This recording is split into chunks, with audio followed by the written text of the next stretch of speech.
Capítulo 18. 18 de julio de 2552. Calendario militar. UNSC Iroquois. Área militar en órbita, alrededor de Sigma Octanus 4. El comandante Keyes tenía la sensación de que, aunque había ganado la batalla, sería la primera de muchas que vendrían en el sistema Sigma Octanus. Observó a las otras 4 docenas de naves del UNSC orbitando el planeta. Fragatas y destructores, 2 cargueros y una enorme estación de reparación y reacondicionamiento, más embarcaciones de las que el almirante Cole tenía a su disposición durante su campaña de 4 años de duración para salvar Harvest. El vicealmirante Stanford había hecho todo lo posible. Aunque el comandante Keyes estaba agradecido por la rápida y abrumadora respuesta, se preguntaba por qué el vicealmirante había asignado tantas naves a la zona. Sigma Octanus no estaba estratégicamente posicionado. No tenía recursos especiales. Es cierto que el UNSC tenía órdenes permanentes para proteger las vidas de los civiles, pero la flota estaba peligrosamente dispersa. El comandante Keyes sabía que había sistemas más valiosos que necesitaban protección. Apartó estos pensamientos de su mente. Estaba seguro de que el vicealmirante Stanford tenía sus razones. Mientras tanto, la reparación y el reabastecimiento de la Iroquois era su máxima prioridad. No quería que lo sorprendieran a medias, si los Covenant volvían. O, mejor dicho, cuando volvieran. Era algo curioso, los alienígenas desembarcaron sus fuerzas terrestres y luego se retiraron. Ese no era su modo de actuar habitual. El comandante Keyes sospechaba que esto era solo un movimiento inicial en un juego que aún no entendía. Una sombra cruzó la cámara de proa de la Iroquois mientras la estación de reparación Cradle maniobraba para acercarse.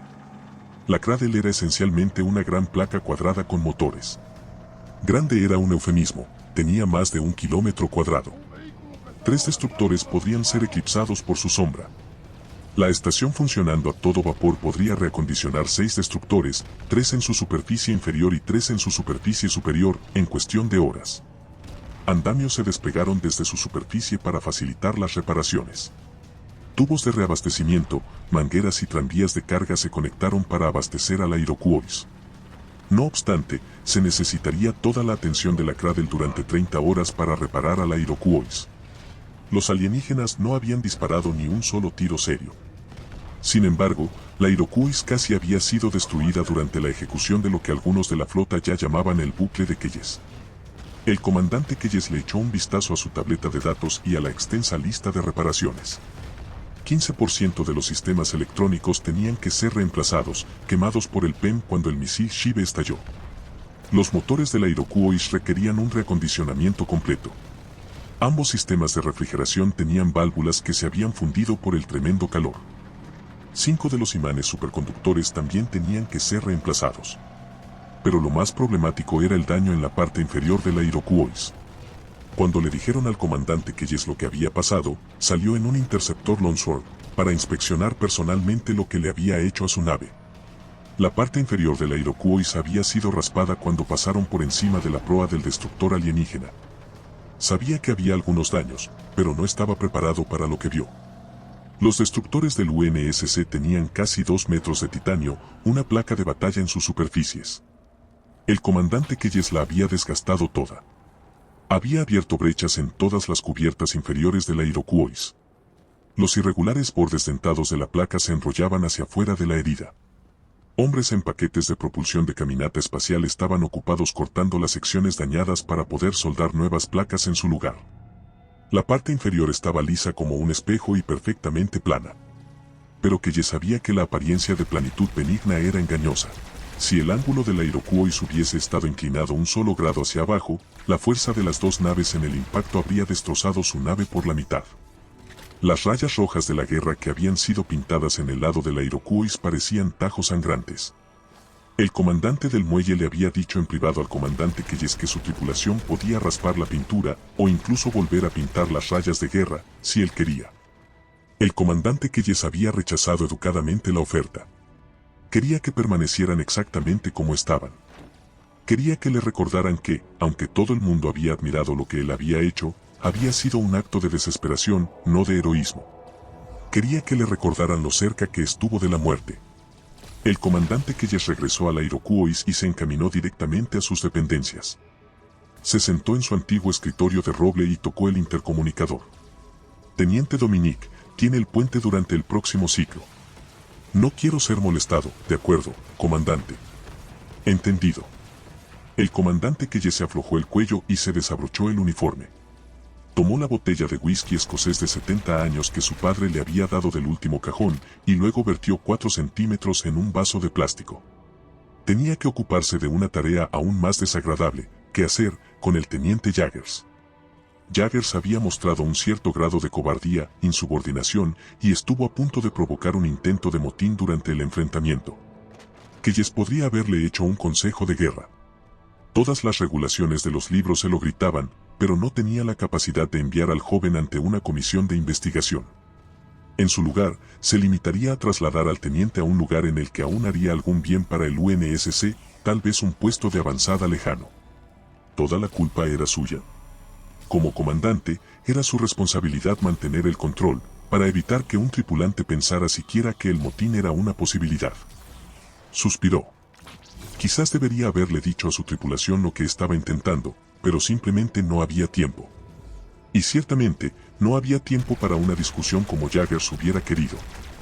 No. Los otros oficiales del puente estaban preocupados, pero habían seguido sus órdenes, como su deber lo requería. Por mucho que el comandante Keyes creyera en darle a la gente una segunda oportunidad, aquí era donde trazaba la línea.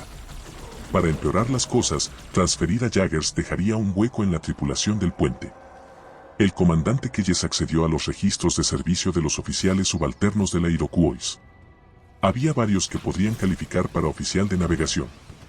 Hojeó sus archivos en su tableta de datos y luego se detuvo. El artículo teórico sobre la compresión del espacio y la masa estaba aún abierto, así como sus correcciones de rumbo calculadas apresuradamente. Sonrió y archivó esas notas. Algún día podría dar una conferencia sobre esta batalla en la academia. Sería útil tener el material fuente original. También estaban los datos del puesto de avanzada sensor Arquímedes. Ese informe se había hecho a conciencia, gráficos de datos claros y un rumbo de navegación trazado para el objeto a través del espacio rebufo, lo cual no era una tarea fácil ni siquiera con una IA. El informe incluso tenía etiquetas para enviarlo a la sección de astrofísica del UNSC. Cuidadoso. Buscó el registro de servicio del oficial que había presentado el informe. Alférez William Lovell. Keyes se acercó más. La hoja de vida de la carrera de servicio del chico era casi el doble de larga que la suya. Se había ofrecido como voluntario y había sido aceptado en la Academia de Luna. Fue transferido en su segundo año, habiendo recibido ya una comisión de alférez por heroísmo en un vuelo de entrenamiento que había salvado a toda la tripulación. Asumió sus funciones en la primera corbeta que salió y se dirigió a la batalla. 3 estrellas de bronce, un racimo de plata y 2 corazones púrpura, y había sido catapultado a teniente en 3 años. Entonces algo salió terriblemente mal. El declive de Lovell en el UNSC había sido tan rápido como su ascenso. 4 informes de insubordinación y fue degradado a teniente segundo y transferido 2 veces. Un incidente con una mujer civil. No había detalles en los archivos, aunque el comandante Keyes se preguntaba si la muchacha incluida en el informe, Anna Jerov, era la hija del vicealmirante Jerov. Había sido reasignado al puesto avanzado sensor Arquímedes y había estado allí durante el último año, un tiempo inédito en una instalación tan remota. El comandante Keyes revisó los registros de cuando Lovell estaba de servicio. Eran cuidadosos e inteligentes. Así que el chico seguía en forma, ¿se escondía? Hubo un suave golpe en su puerta. Teniente Dominique, le dije que no quería que me molestara. Perdona que te moleste, hijo, dijo una voz apagada. La rueda de la puerta de presión giró y el vicealmirante Stanford entró. Pero pensé en pasar por aquí ya que estaba en el vecindario. El vicealmirante Stanford era mucho más pequeño en persona de lo que aparecía en pantalla. Su espalda estaba encorvada con la edad y su pelo blanco se estaba adelgazando en la coronilla. Aún así, irradiaba un aire tranquilizador de autoridad que Keyes reconoció instantáneamente. Señor. El comandante Keyes se puso de pie en posición de firmes, golpeando su silla. En descanso, hijo. El vicealmirante miró a su alrededor y su mirada se detuvo un momento en la copia enmarcada del manuscrito original de Lagrange, en el que derivó sus ecuaciones de movimiento. ¿Puede servirme unos dedos de whisky? Sí, señor. Keyes tropezó nerviosamente con otro vaso de plástico y le sirvió un trago al vicealmirante. Stanford tomó un sorbo y luego suspiró apreciativamente. Muy bueno. Keyes enderezó su silla y se la ofreció al vicealmirante. Él se sentó y se inclinó hacia adelante. Quería felicitarte personalmente por el milagro que hiciste aquí, Keyes. Señor, yo no. Stanford levantó un dedo. No me interrumpas, hijo. Esa fue una pieza infernal de astrogación la que lograste. La gente se dio cuenta. Sin mencionar el aumento de moral que se le ha dado a toda la flota. Tomó otro sorbo de licor y exhaló. Ahora, esa es la razón por la que estamos todos aquí. Necesitamos una victoria. Ha pasado mucho tiempo, esos bastardos alienígenas nos están haciendo pedazos. Así que esto tiene que ser una victoria. No importa lo que cueste. Lo entiendo, señor, dijo el comandante Keyes. Sabía que la moral había estado cayendo durante años en todo el UNSC. Ningún militar, por muy bien entrenado que estuviera, podría soportar una derrota tras otra sin que ello afectara su determinación en las batallas. ¿Cómo va todo en el planeta? Ahora mismo no te preocupes por eso. El vicealmirante Stanford se echó hacia atrás en su silla, balanceándose sobre dos piernas. El general Kitts tiene a sus tropas ahí abajo. Han evacuado las ciudades circundantes y atacarán Côte d'Azur en menos de una hora. Aplastarán a esos alienígenas más rápido de lo que puedes escupir. Tú solo mira. Por supuesto, señor. El comandante Keyes miró hacia otro lado. ¿Tienes algo más que decir, muchacho? Escúpelo. Bueno, señor, esta no es la forma en que el Covenant opera normalmente. ¿Desembarcan una fuerza de invasión y dejan el sistema? ¿O matan todo o mueren en el intento? Esto es algo completamente diferente. El vicealmirante Stanford hizo un gesto de desinterés. Déjale lo de tratar de averiguar lo que esos alienígenas están pensando a los espías de la ONI, hijo. Solo consigue que la Iroquois esté bien parchada y lista para el servicio otra vez. Y avísame si necesitas algo. Stanford bebió lo último de su whisky y se puso de pie. Tengo que reunir a la flota. Oh, se detuvo. Una cosa más. Cavó en el bolsillo de su chaqueta y sacó una pequeña caja de cartón. La puso en el escritorio del comandante. Considéralo oficial. El papeleo nos alcanzará muy pronto. El comandante Keyes abrió la caja. Dentro había un par de insignias de cuello de latón, 4 barras y una sola estrella. Felicitaciones, capitán Keyes. El vicealmirante hizo un rápido saludo y luego extendió su mano. Keyes logró agarrar y estrecharle la mano al vicealmirante. La insignia era real. Estaba aturdido. No podía decir nada. Te lo has ganado. El vicealmirante empezó a girar. Avísame si necesitas algo. Sí, señor.